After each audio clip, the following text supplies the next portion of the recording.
বিজয়, বিজয়, আমাকে পুজো দিবি না? আমাকে দর্শন করতে আসবি না? এবার তুই আমার মন্দিরে এসে আমার দর্শন ঠিক পাবি।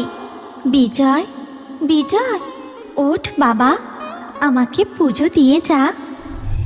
কেশবপুর নামে এক গ্রামে সুজয় আর বিজয় দুই ভাই ছিল। তাদের বাবা মা মারা যাবার পর থেকে বিজয় তার দাদা বৌদির কাছেই থাকতো। দুই ভাই জমিতে চাষের কাজ করত, তার সাথে বিজয় তার পড়াশোনাও চালিয়ে যেত। একদিন সকালে, কি রে বিজয়, হলো তোর? তাড়াতাড়ি চল, আজ জমিতে অনেক কাজ আছে। হ্যাঁ দাদা, আমি একদম তৈরি, চলো। ঠিক তখনই সুজাতা রান্নাঘর থেকে বেরিয়ে আসে আর বলে, এই নাও ধরো, এতে দুজনের মতো খাবার বেঁধে দেওয়া আছে, সময় মতো খেয়ে নিও। সুজয় সুজাতার হাত থেকে খাবার নিয়ে জমির দিকে চলে যায়। তারপর দুই ভাই মিলে জমিতে কাজ করতে থাকে। বেলা বাড়ার সাথে সাথে সূর্যের তাপও প্রচণ্ড বাড়ে। আর ঠিক তখনই বিজয়, একটু জল খাবো। দাদা, দাদা, কি হলো তোমার? তুমি এরকম করছো কেন? বুকের বাঁ দিকটা কেমন যেন ব্যথা করছে। এই কথা বলতে বলতেই সুজয় জ্ঞান হারিয়ে মাটিতে পড়ে যায়। গ্রামের আরও কিছু চাষি মিলে তাকে তুলে বাড়িতে নিয়ে আসে। তারপর ডাক্তারকে খবর দেওয়া হয়। যা বুঝলাম, এনার হাতে একটা সমস্যা দেখা দিয়েছে, আর তারই ফলে বিছানায় শয্যাশায়ী। ইনি কবে পুরোপুরি সুস্থ হবেন তা সঠিকভাবে বলা যাচ্ছে না। এ আপনি কি বলছেন ডাক্তারবাবু? হায় হায় হায়, এ আমার কি সর্বনাশ হলো! এই প্রেসক্রিপশনে যা ওষুধ লেখা আছে তা নিয়মিত খাওয়াবেন, বাকি সবই উপরওয়ালার হাতে। এখন আমি চলি। এই কথা বলে ডাক্তারবাবু সেখান থেকে চলে যান। ওগো, এ তোমার কি হলো? তুমি ওঠো, কথা বলো। হে ভগবান, এখন আমার কি হবে? এই সংসারটা আমি কি করে চালাবো? তুমি কোনো চিন্তা করো না বৌদি, আমি দাদার সেবা শুশ্রূষা করে দাদাকে ঠিক সুস্থ করে তুলব। আর দাদা যতদিন না সুস্থ হয়, এই সংসারের সব দায়িত্ব আমার। আমি সারা দিন রাত জমিতে কাজ করব, দাদার ওষুধের জোগাড় করব। তুমি কোনো চিন্তা করো না বৌদি। এরপর থেকে বিজয় সারা দিন কঠোর পরিশ্রম করে, সংসারের সব দায়িত্ব পালন করে, সাথে দাদারও নানা রকম সেবা করতে থাকে। কিন্তু তার দাদার সুস্থ হওয়ার কোনো লক্ষণই দেখা যায় না। একদিন জমি থেকে ফেরার সময় পাড়ার চায়ের দোকানে বিজয় শুনতে পায়, কি বলছিস কিরে রতন? নৈহাটির বড় মা এত জাগ্রত?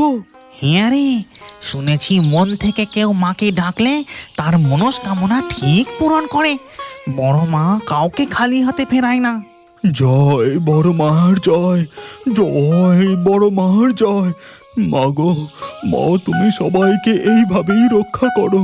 চায়ের দোকানে এই সব কথা শুনে বিজয়ের মনে যেন এক আশার আলো জেগে ওঠে। পরের দিন সকাল হতেই সে ছুটে যায় নৈহাটির বড় মার কাছে। কিন্তু বড় মার মন্দিরের সামনে পড়ে লম্বা লাইন, প্রচণ্ড ভিড়। সারা দিন লাইনে দাঁড়িয়েও বিজয় বড় মার দর্শন পায় না। মন্দিরের দরজা বন্ধ হয়ে যায়। বিজয় ক্লান্ত হয়ে একটা বেঞ্চে বসে। এ তোমার কেমন বিচার বড় মা? এত দূর থেকে মনে এত আশা নিয়ে তোমার কাছে ছুটে এলাম, তুমি আমায় দর্শনটুকুও দিলে না। এখন আমি আমার দাদাকে কি করে সুস্থ করে তুলবো? ও ভাই, বসে বসে এত কি ভাবছো? এই নাও, এই জল বাতাসাটুকু খেয়ে নাও।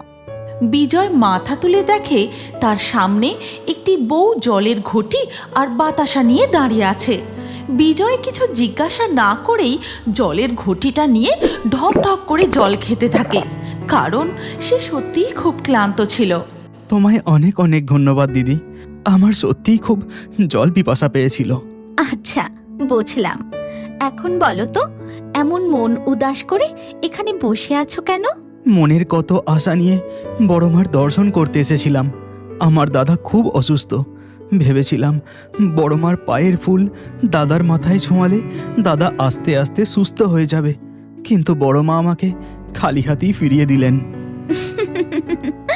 ও ওরে পাগল ছেলে, বড় মা কাউকে খালি হাতে ফেরায় না। বড় মার দর্শন পেতে হলে যে মন্দিরে আসতে হবে এমন কোনো কথা নেই।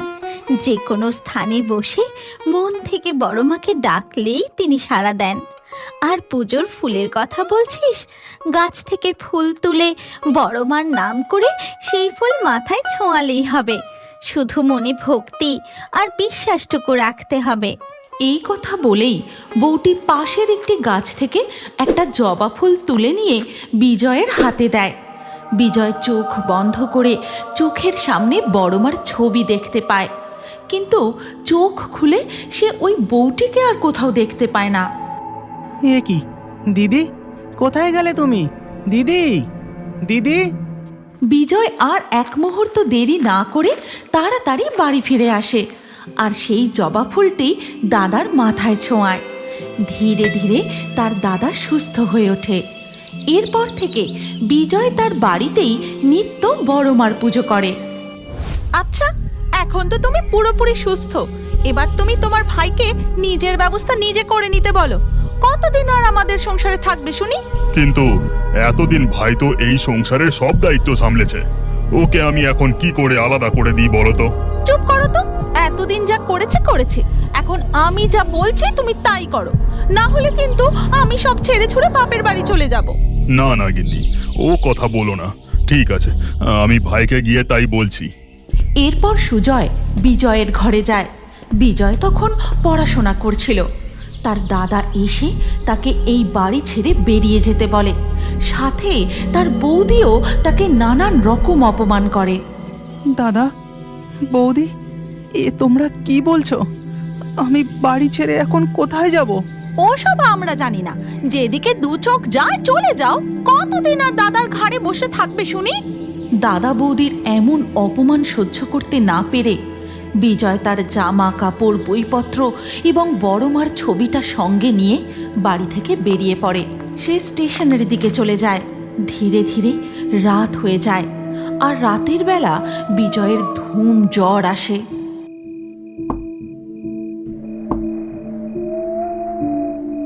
বিজয়, বিজয়, কষ্ট হচ্ছে বাবা?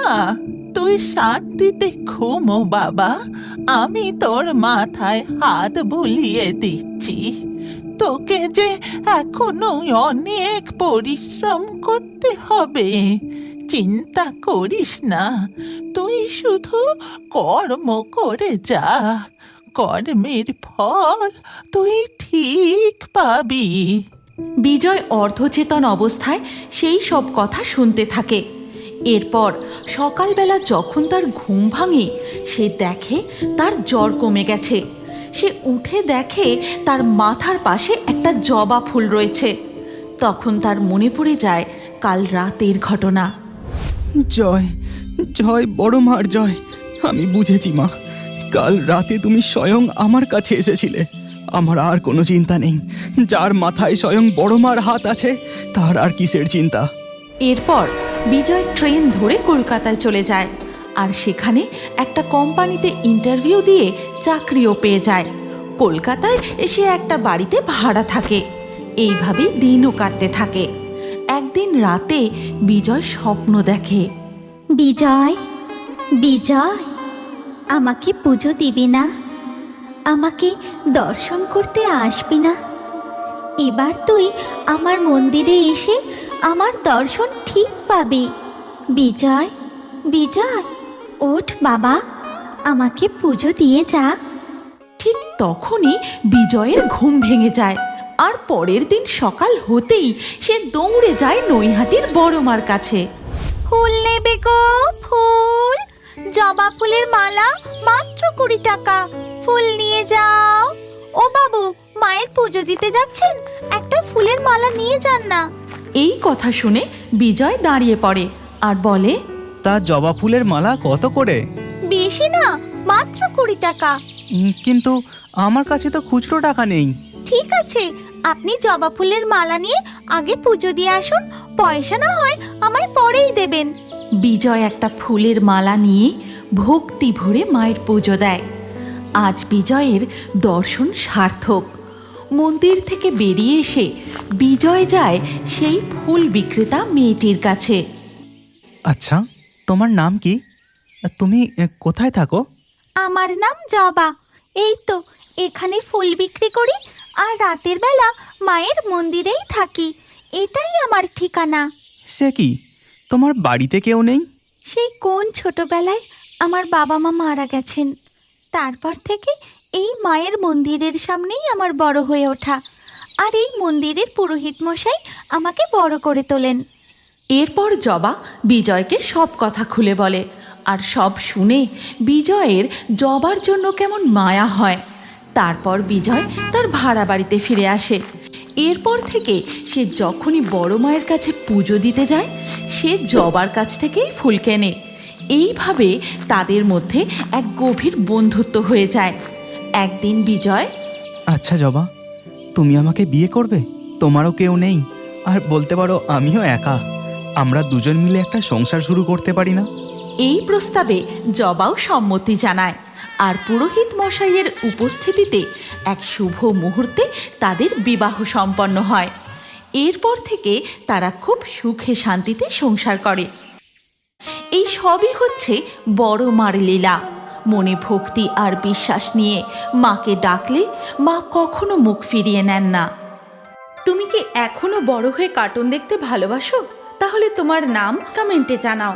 আর আগের ভিডিও থেকে লাকি ড্রয়ে নির্বাচিত নামগুলি হলো অপরূপ, তামিমা, সুমিত্রা, অর্ণব, অর্পিতা, সেলিম, অনিশা, ইসরাত, মনিকা, কেয়া, নূপুর, ঈশান, রুমানা, রহিতা, অনিকা। যে সকল দর্শক আমাদের চ্যানেল সাবস্ক্রাইব করে তারপরে কমেন্টে নাম লিখেছেন, আমাদের পরবর্তী ভিডিওতে তাদের নাম বাছাই করা হবে। তাই ফেয়ারি টোনস ইউটিউব চ্যানেল অবশ্যই সাবস্ক্রাইব করবেন এবং স্ক্রিনের উপরে আসা আমাদের পরবর্তী গল্পটিও দেখুন। তাতেও আপনার নাম থাকতে পারে, না থাকলে আবারও আপনার নাম পরবর্তী ভিডিওতে লিখে দিন। কি ভাবছেন? তাড়াতাড়ি ক্লিক করে দেখুন।